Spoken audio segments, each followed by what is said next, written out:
with Verse TV, and I'm your host, Troy Weeks Music, and we're here getting in live with our boy Mono. So without further ado, Mono, first and foremost, shout out to you, the Astoria Merman. Thank you for being here.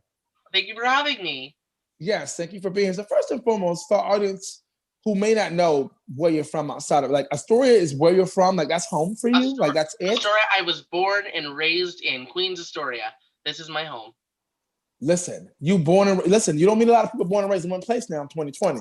So shout out to you for being born and raised and you still there making moves. Okay. It's a part of who you are. I like to say that I am making waves. Making waves. Yes. You guys have to see first and foremost before we get started. I met him when I was at a pool here in Harlem for the summertime, right before it got too cold. I think it was the day they actually closed the pools.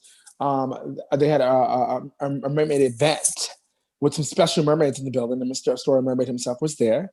And that is how we met. So shout out to you. So first and foremost, has you being from Astoria influenced your work? Like, did you find out all about this in Astoria? Like, how did you find out about this and being from Astoria? So mermaids have always intrigued me since I was a kid. I grew up with two older sisters, and our family had a lot of Disney movies growing up, so we grew up with The Little Mermaid, you know? Yes.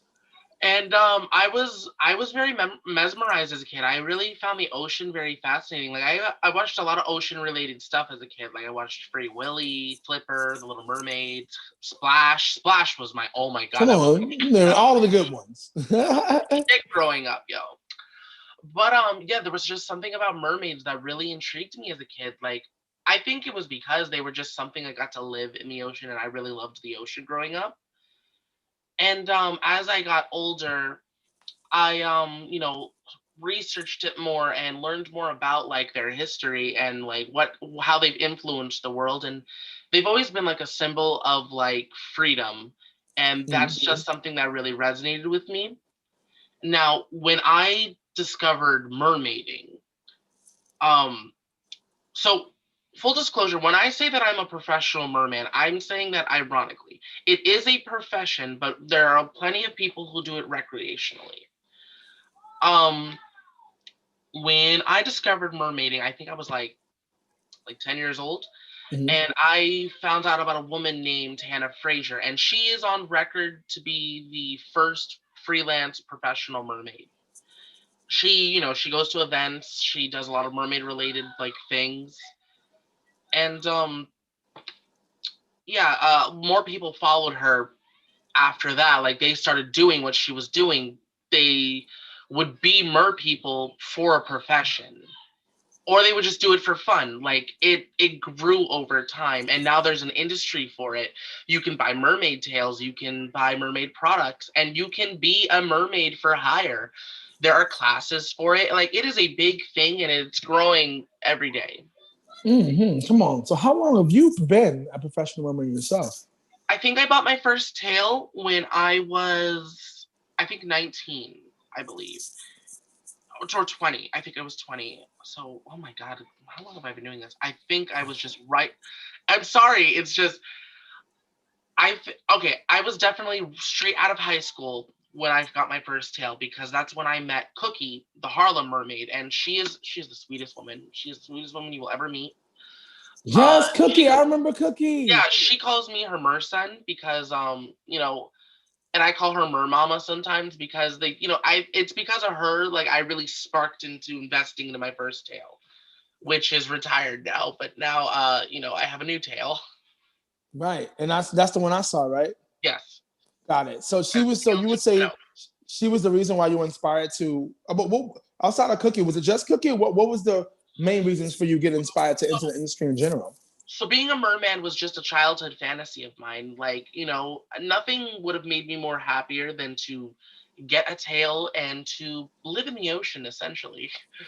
But, I'm sure after meeting you, I'm sure you definitely would if you could. Because you can hold your breath for a very long time. If I had gills, I would never leave the water.